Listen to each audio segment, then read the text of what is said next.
Hello friends, welcome back Siddharvaak channel நண்பர்களே. இன்றைக்கி இந்த வீடியோவில் மிக முக்கியமான எச்சரிக்கையான ஒரு ஜோதிட தாள்களை தான் இப்போ இந்த வீடியோவில் அதிரடியாக பார்க்க போகிறோம்.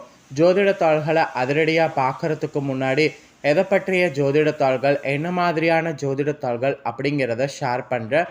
முதல்ல எதை பற்றிய ஜோதிட தாள்கள், என்ன மாதிரியான ஜோதிட தாள்கள் அப்படிங்கிறத தெரிஞ்சுக்குங்க. அதுக்கப்புறம் மற்ற விஷயங்களை எல்லாமே இந்த வீடியோவில் அதிரடியாக பார்க்கலாம். தற்போது தமிழ் மாதத்தில் 11வது மாதமான மாசி மாதமானது முடிந்து பங்குனி மாதமானது ஸ்டார்ட் ஆகிருக்கக்கூடிய பங்குனி மாதம் ஒரு முக்கியமான மாதமாக தமிழ் மாதத்தில் கருதப்படுது. ஆக்சுவலி தமிழ் மாதத்தில் 12வதாக வரக்கூடிய மாதம் தான் பார்த்திங்கன்னு வச்சுக்கோங்களேன் பங்குனி மாதம் கிரகநிலைகள், கிரக மாற்றங்கள்லாம் நிறைய ஏற்படும். அதனோட அடிப்படையில் ஒவ்வொரு ராசிக்கும் ஒவ்வொரு வகையில் பலன் கிடைக்கும். அப்படி கிடைக்கக்கூடிய பலன்கள் அவங்கவுங்க ராசிக்காரங்க தெரிஞ்சு பலனடையணுங்கிறதுனால ஒவ்வொரு ராசிக்காரங்களுக்கும் பங்குனி மாத ராசி பலனை ஷேர் பண்ணிகிட்ருக்கேன். அதில் இது வரைக்கும் கும்ப ராசிக்காரங்களுக்கு ஷேர் பண்ணியிருக்கேன். இன்றைக்கி இந்த வீடியோவில் கும்பத்துக்கு அடுத்து இருக்கக்கூடிய மீன ராசிக்கு ஷேர் பண்ண போகிறேன். ஸோ மீன ராசிக்காரங்க வீடியோவை ஸ்கிப் பண்ணாமல் பாருங்கள். உங்கள் ராசிக்கு என்ன மாதிரியான பலன் கிடைக்கும் அப்படிங்கிறத தெளிவாக இந்த வீடியோவில் தெரிஞ்சுக்குங்க. உங்கள் ராசிக்கு பங்குனி மாதம் அதிர்ஷ்டமாக இருந்தால் என்ன மாதிரியான அதிர்ஷ்டம் வரும், அதை தக்க வைத்து கொள்ள நீங்கள் எப்படி நடந்துக்கணும் அப்படிங்கிறத இந்த வீடியோவில் சொல்கிறேன். ஒருவேளை அதிர்ஷ்டம் இல்லாமல் இருந்து ஆபத்தாக இருந்தால் என்ன மாதிரியான ஆபத்து வரும், அதுலேருந்து நீங்கள் உஷாராக இருக்க என்ன மாதிரி கவனமாக இருக்கணும் அப்படிங்கிறதையும் இந்த வீடியோவில் உங்களுக்கு சொல்கிறேன். எல்லாத்தையுமே தெளிவாக இந்த வீடியோவில் உங்களுக்கு எக்ஸ்பிளைன் பண்ணுறேன். எல்லாத்தையுமே இந்த வீடியோவில் தெளிவாக தெரிஞ்சுக்குங்க. ஸோ தெரிஞ்சு கண்டிப்பாக இந்த பங்குனி மாதம் கரெக்டாக பயன்பெறுங்க. ஸோ பங்குனி மாத பலன்களை நீங்கள் தெரிஞ்சு பலனடைகிறதுக்கு முன்னாடி ஃபஸ்ட்டு பங்குனி மாதத்துக்குன்னு இருக்கக்கூடிய சிறப்புகள் இருக்குது. அதெல்லாம் என்னங்கிறத உங்கள் ராசிக்கு முதல்ல ஷேர் பண்ணுறேன். அதை முதல்ல இந்த வீடியோவில் தெரிஞ்சுக்குங்க. அதுக்கப்புறம் மற்ற விஷயங்களை இந்த வீடியோவில் அதிரடியாக பார்க்கலாம். ஆக்சுவலி தெய்வீக திருமணங்கள் நடக்கிறது பங்குனி மாதத்தில் நிறைய இருக்குது. பங்குனியில் உத்திரம், விஜய ஏகாதசி, இந்த மாதிரி நிறைய விசேஷமான நாட்கள் இருக்குது. ஸோ பங்குனி மாதம் ஒரு தெய்வீகமான மாதம் என்றே சொல்லலாம். பங்குனி மாதத்தில் சூரியன் மீன ராசியில் பயணம் செய்கிறதுனால இது ஃபஸ்ட்டு மீன மாதம் என்று அழைக்கப்படுது. இந்த மாதத்தில் தான் இலைகளை உதிர்த்த தாவரங்கள் துளிர்க்க ஆரம்பித்து பசுமையாக மாறுகிறது. அதனால் இது வசந்த காலத்தின் தொடக்கமாகவும் கருதப்படுது. அது மட்டும் இல்லாமல் சிவபெருமான் பார்வதியை கைத்தளம் பற்றிய மாதம் என்ற சிறப்பை பெறுவது பங்குனி. மெயினாக தெய்வீக திருமணங்கள் நடைபெறக்கூடிய இந்த மாதத்தில் பல திருவிழாக்கள் நடைபெற இருக்குது. அவெல்லாம் என்னென்னங்கிறத தான் இந்த வீடியோவில் பார்க்க போகிறோம்.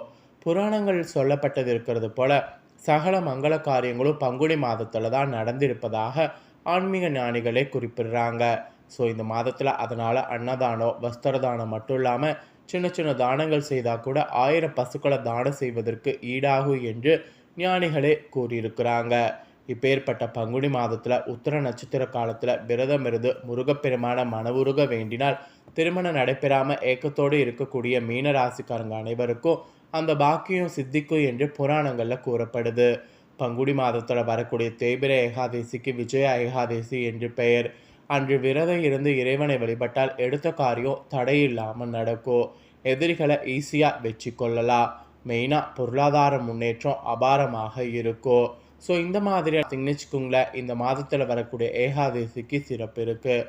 ஆக்சுவலி ராவணன் சீதையை சிறையெடுத்து சென்று விட்டார். எப்படி மீட்டு வருவது என்று ராமர் ஆழ்ந்த சிந்தனையில் இருந்தார்.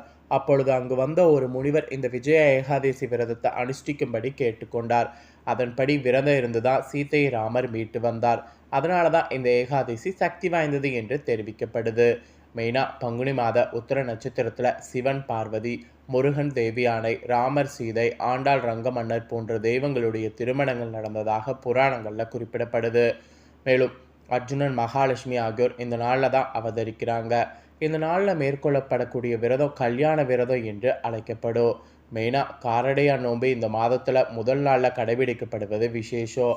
கார்காலத்தில் விளைந்த நெல்லை அறுவடை செய்து உருளில் குத்தி அரிசியாக்கி பொங்கல் வைத்து பெண்கள் மேற்கொள்ளக்கூடிய விரதம் காரடையா நோன்பு. இந்த மாதத்தில் பெண்கள் இந்த விரதத்தை கடைபிடிக்கிறது ரொம்ப விசேஷமான ஒன்று.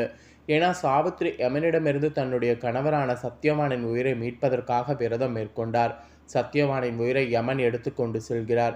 யமனை வழிமறித்து விவாதம் செய்து சத்தியவானின் உயிரை மீட்டு வருகிறார் சாவித்திரி. அந்த நேரத்தில் சாவித்திரி மேற்கொண்ட விரதம் தான் காரடையா நோன்பு என்று அழைக்கப்படுது. அதே போல இந்த நோன்பு மாசி மாத இறுதி நாள் அன்று தொடங்கி பங்குனி முதல் நாள் நிறைவு பெறுது. இந்த வழிபாட்டில் வைக்கப்படக்கூடிய நோன்பு கயிறு விரதம் முடிந்த பிறகு பெண்கள் அணியப்படுவது சிறப்பம்சம். இந்த விரதம் கணவனுடைய ஆயுள் நீடிப்பதற்காகவும் ஆரோக்கியமாக இருப்பதற்காகவும் மேற்கொள்ளப்படுது.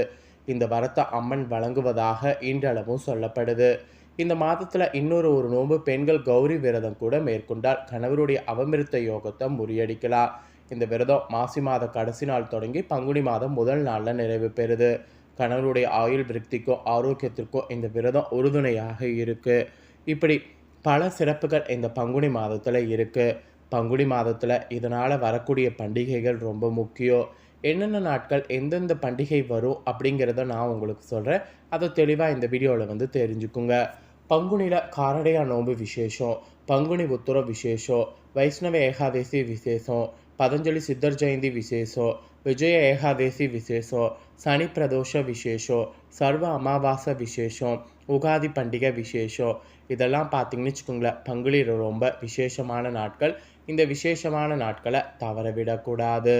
நெக்ஸ்ட்டு பங்குனி மாதத்தில் என்ன பலன் நீங்கள் பெற போகிறீங்க அப்படிங்கிறத உங்கள் ராசிக்கு எக்ஸ்பிளைன் பண்ண போகிறேன். மீன ராசிக்காரங்க உங்கள் ராசிக்கு பெறக்கூடிய பலனை தெளிவாக இந்த வீடியோவில் தெரிஞ்சு பலன்களுக்கேற்ப நடந்து பங்குனி மாதம் பலன் பெறுங்க. அதாவது குலகுரகாவன் குருவை அதிபதியாக கொண்ட மீனராசி அன்பர்களுக்கு இந்த பங்குனி மாதம் உங்கள் பழைய கடன்கள் வசூலாகும், உங்களுடைய எதிரிகளுடைய பலம் குறையும், வீடு வாகனம் வாங்கக்கூடிய யோகமானது உண்டாகும். மெயினாக தர்ம காரியங்களில் ஈடுபட்டிங்கன்னா வெற்றி வாகையை சூட முடியும். மன அழுத்தமானது மறையும். எல்லாத்துக்கும் மேலே சிந்தனையில் ஒரு வகையான தெளிவானது உண்டாகும். அந்த தெளிவு உண்டாகிறதுனால சகோதர சகோதரிகள் மற்றும் நண்பர்கள் மூலமாக நன்மை நீங்கள் அடைவீங்க. குடும்பத்தில் மகிழ்ச்சியானது பொங்கும். சரளமான பணவரவால் சந்தோஷமானது அடைவீங்க. நம்பிக்கையோடு உங்கள் பணிகளில் ஈடுபட்டிங்கன்னா வெற்றியானது காண்பீங்க. நண்பர்களும் உற்றார் உறவினர்களும் தேவையான உதவிகளை செய்து மனநிறைவு அடைவீங்க. குடும்பத்தில் திருமணம் போன்ற சுப நிகழ்ச்சிகள் நடக்கும். மழலை செல்வம் இல்லாமல் இருக்கக்கூடிய உங்களுக்கு அந்த பாக்கியம் இந்த மாதம் கிடைக்கும். புதிய முதலீடுகளில் தைரியத்தோடு ஈடுபடலாம். அதில் உங்களுடைய முழு திறமையை வெளிப்படுத்தினீங்கன்னா வெற்றி பெறுவது ஈஸியாக உங்களுக்கு அமையும். அப்புறம் தொழில் வியாபாரத்தில் போட்டிகளையும் பொறாமைகளையும் சந்தித்தாலும் பொறுமையோடு செயல்பட்டு அவற்றை சமாளிக்கணும். உங்களுடைய சமயோகித புத்தியால் பிரச்சனைகளிலிருந்து தப்பித்து கொள்ளலாம். புதிய வாடிக்கையாளர்களையும் புதிய சந்தைகளையும் நாடி செல்வீங்க. கொடுக்கல் வாங்கல் விவகாரங்கள்லாம் சிரமங்கள் உங்களுக்கு தொழில் ரீதியாக உண்டாகாது. அப்புறம் உத்தியோகத்தில் உங்களுக்கு பதவி உயர்வு தேடி வரும். வருமானம் சீராக இருக்கும். விரும்பிய இடமாற்றங்கள் கிடைக்கும். மேல் அதிகாரிகளுடைய அன்பு ஆதரவு கிடைக்கும் என்றால் அவர்களிடம் மரியாதைக்குரிய தொலைவில் இருந்து பழகுவது நல்லது. சக ஊழியர்களோடு நல்ல நட்பு தொடர்வதால் உங்களுடைய வேலைகள் குறித்த காலத்திற்குள் நிறைவேறிவிடும். இது உத்தியோகத்தில் இருக்கிறவங்களுக்கு கிடைக்கக்கூடிய பலன். அப்புறம் அரசியல் இருக்கிறவங்களுக்கு உங்கள் சார்ந்துள்ள கட்சியின் தொண்டர்களுக்கும் நெருங்கியவர்களுக்கும் மிகப்பெரிய உதவிகள் செய்து பாராட்டுக்கள் பெறுவீங்க. உங்கள் கௌரவம் ஈஸியாக உயரும். சமுதாயத்தில் அந்தஸ்து உண்டாகும். உங்களுடைய முயற்சிகள் உங்களை வெற்றி பாதைக்கு அழைத்து செல்லும். அப்புறம் கலைத்துறையில் இருப்பவங்களுக்கு படிப்படியான வளர்ச்சி காண்பீங்க. வருமானம் நன்றாக இருக்கிறதுனால ரசிகர்களுக்கு செலவு செய்யுங்க. சக கலைஞர்களால் நன்மை அடைவீங்க. புதிய வாகனங்கள் வாங்கக்கூடிய வாய்ப்பு கிடைக்கும், வாங்கிடுங்க. அப்புறம் பெண்மணிகளுக்கு குடும்பத்தில் அமைதி நிலவும். வெளியூர் மற்றும் வெளிநாட்டிலிருந்து இன்பகரமான செய்தி வந்து சேரும். கணவனிடம் அனுசரித்து நடந்து கொள்ளணும். கணவருடைய உறவினர்களோடு வீண் வாக்குவாதங்களில் ஈடுபட வேண்டாம், அது உங்களுக்கு ஆபத்தை ஏற்படுத்தும். அப்புறம் ஃபைனலாக மாணவ மாணவிகளுக்கு படிப்பில் வெற்றி வாகை சூடுவீங்க. மேலும் உங்கள் ஞாபக சக்தியும் அறிவாற்றலும் பெருகும். அதே நேரம் விளையாட்டக்கூடிய நேரங்களில் கவனமாக இருக்கணும். பெற்றோர்களுடைய ஆதரவு உங்களுடைய எதிர்கால கல்வி திட்டங்களை செவ்வென நிறைவேற்றி கொள்ள முடியும். ஸோ இந்த மாதிரியான பலன்கள் தான் உங்களுக்கு பங்குனி மாதம் கிடைக்கும் என்று உங்களுக்கான பங்குனி மாத ராசி பலனானது குறிப்பிடப்பட்டதை தெளிவாக இந்த வீடியோவில் உங்களுக்கு எக்ஸ்பிளைன் பண்ணிட்டேன். எக்ஸ்பிளைன் பண்ணதை தெளிவாக உங்கள் ராசிக்கு என்னங்கிறத தெரிஞ்சிருப்பீங்க. தெரிஞ்சதுக்கேற்ப நடந்து பலன் பெறுங்க. நீங்கள் இதை பார்த்து தெரிஞ்சு பலன் பெறுவது போல் உங்கள் ஃப்ரெண்ட்ஸ் ஃபேமிலியில் இருக்கவங்களும் இதை பார்த்து தெரிஞ்சு பலன் பெறணும்னு நினச்சிங்கன்னா வீடியோ லைக் பண்ணி ஷேர் பண்ணுங்கள். வீடியோவை உங்கள் ஃப்ரெண்ட்ஸ் ஃபேமிலியில் இருக்கவங்களும் மீன ராசிக்காரங்களாக இருந்தாங்கன்னா இதை பார்த்து இதை தெரிஞ்சு இதற்கேற்ப நடந்து பலன் அடையட்டும். நெக்ஸ்ட்டு நம்ம சேனலில் போடக்கூடிய வீடியோலாம் உடனுக்குடனே தெரிந்து கொள்ள மறக்காமல் நம்ம சேனலை சப்ஸ்கிரைப் பண்ணலைன்னா சப்ஸ்கிரைப் பண்ணி பெல் பண்ண ப்ரெஸ் பண்ணுங்கள். வேறு ஒரு சுவாரஸ்யமான தகவலோடு மீண்டும் ஒரு புதிய வீடியோவில் உங்களை சந்திக்கிறேன். சப்ஸ்கிரைப் பண்ணி சப்போர்ட் பண்ணுங்கள். நன்றி.